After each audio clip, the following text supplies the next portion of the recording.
Hey, I wanted to talk to you today about balance and just that whole art of balancing your life. I've heard it compared to spinning plates. Have you heard that analogy where a guy puts a plate on a pole and he starts to spin it, and then he goes to another area and or to another pole and he spins another plate, and each plate represents like another area of his life. So one plate could represent health, and another plate could represent education, and another plate could represent community service, and then there's church service and parenting, and you have all these plates that you're spinning, and as you neglect one area, it starts to wobble, so you go and spin it again. And it's a cool analogy. I like it because it tells you about how you've got to focus on one thing at a time. But I also hate it because I just hate the idea of running around from plate to plate, spinning them and going crazy. The guy that's spinning the plates just looks kind of stressed. And so I wanted to kind of talk about how I've adapted that analogy to my life to make it feel a lot more peaceful and joyful, and at the same time have it work in a way that we are able to keep up with the different areas and do the right things in them that will keep our life in balance. So I changed the analogy a little.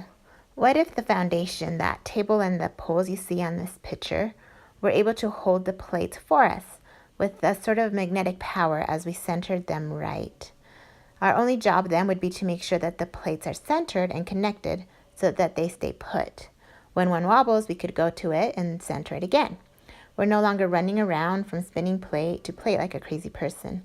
We're calmly centering each area of our life when things are added to our plate so that it holds with a sort of unseen power that actually grows the more our plate is centered. And the more that plate power grows, the more our plate can hold. Interestingly, I noticed that if you picture each plate held up with a steady power in these pictures, it starts to kind of resemble a menorah, doesn't it? Or at least it does to me, but I do have an overactive imagination. So wouldn't we all rather be peaceful and still like a menorah, bright with light that blesses others, than to be running around spinning plates? So what does it look like to center the different areas in our life and on a day-to-day basis? Like, what does that actually look like in real life? We center each area by living true to the principles that govern it. So the more we live true to those principles, the more our plate is centered and the more magnetic hold it has. So it can hold more, it can bring us more joy and more peace and more purpose and meaning. So we need to make sure that we're learning the principles of that area and then trying to live true to them. But it's kind of hard and confusing to think about where to start, right? Because there's so many different areas of our life and there's so many principles that govern each one. How do we even figure out where to start? And a lot of us get immobilized in this indecision of, I don't even know where to start. For one thing, what I do feel like maybe I should do doesn't feel all that important or all that significant. Is it really even going to make a difference? Or it feels so hard that I don't really want to start unless I know for sure that it's going to make a difference. So we kind of get stuck in this, and then sometimes we just go for a long time without actually doing anything or trying anything to see if it works.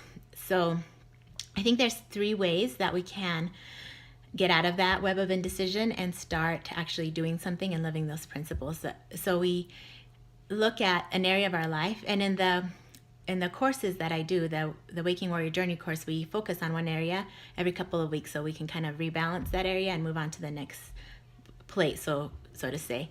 And we also have in the basic training course a way to make sure that we're balancing each area each day, or at least every other day, in small ways, maybe not reevaluating everything and figuring everything out each time, but that we're touching base.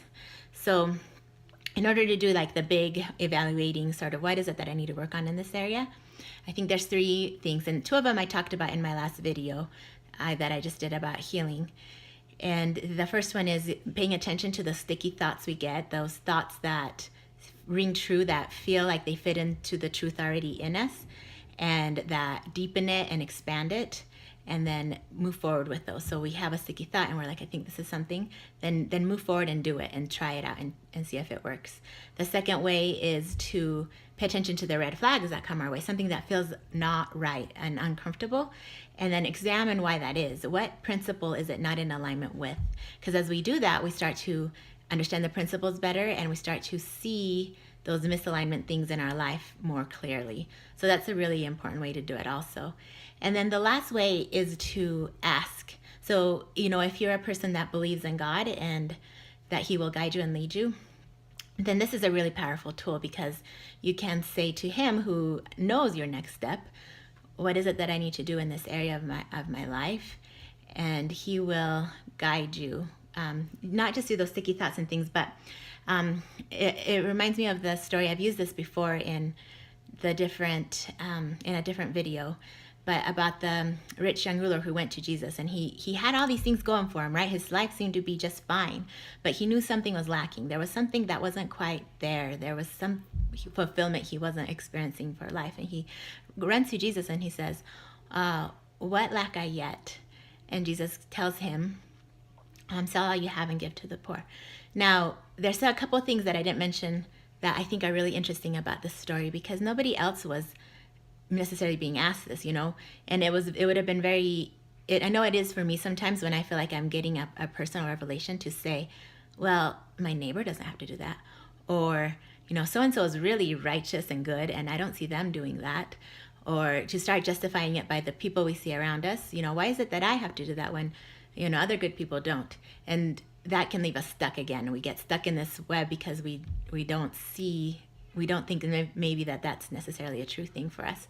It was a very personal commandment to that young man. The other people weren't being asked to do that, but he was, and there was something in it that he needed to learn. So sometimes for us, there's some things personally that we need to learn, and we need to be willing to take that personal step. And I have found that those little promptings really are personal. They're meant to be that way because they take us on a personal tutoring walk with God. And as we follow them, we learn to hear his voice unique to us, not to what everybody else is doing or going with the flow with what my neighbor, he's really righteous, what does he do? But to see what is it that I need for my unique circumstances, for my unique circle of influence, and my unique body, and all of the different things that are unique to me. God knows those, and he'll give me the next step. And then as I do that, as I ask, often I will I'll think, well, I don't really have time for that, right? That's the other thing that sometimes holds us back. Like, well, that's nice, but where am I going to fit it in? And that's where what I call the warrior sacrifice comes in. Our plate is off balance. We can feel that there's something off. And so we ask God, what is it? And he says, well, I need you to do this. It means we have to take something off our plate to get it back in balance, and add whatever it is that he's telling us to do, and that will balance it. So when something feels off, we usually need to take something off our plate and add what God tells us we need. That will balance that plate and help us feel whole and peaceful about it. And it's like God touches it with his finger and it stays still, and it lights it up, even, like a menorah, where we're able to light others with our love and our enthusiasm and the truth that is in us, that will teach them the things that help them see a different perspective, perhaps. So the areas we move through are the areas that need to be centered if we want to find and use our unique gifts and talents to be valiant warriors for good and to inspire our families to join us. The areas are our heart, mind, our body, our relationships, environment, and our resources like our time or money or talents or whatever we're blessed with. And that's when we come to the part of the spinning plate analogy that I do like. We do need to put some energy into the areas of our life that are important to us so we don't neglect one because all of our energy is going to another. We can make sure we are centering each of the important areas daily, or at least every other day. Like I said earlier, in the basic training course, we establish a system for how to do that. And then in the Warrior Journey course, we look at each area more closely and see how well it is centered, and then we make adjustments, practice those, and move on to the next area, cycling through them again and again, and then centering them more and more through our journey. Instead of running around spinning plates, we're calmly centering, and as we examine each area of our lives, the magnetic pull gets stronger, and the light gets brighter and brighter on our menorah, so that more and more people can feel that love and be inspired to live that truth. So I hope you'll come sign up for the free basic training course. The time that you invest in it is not very big, but your return will be huge as you see small and simple steps truly transform your life. I'll put the link below, and I will see you there. Thanks for listening. Bye.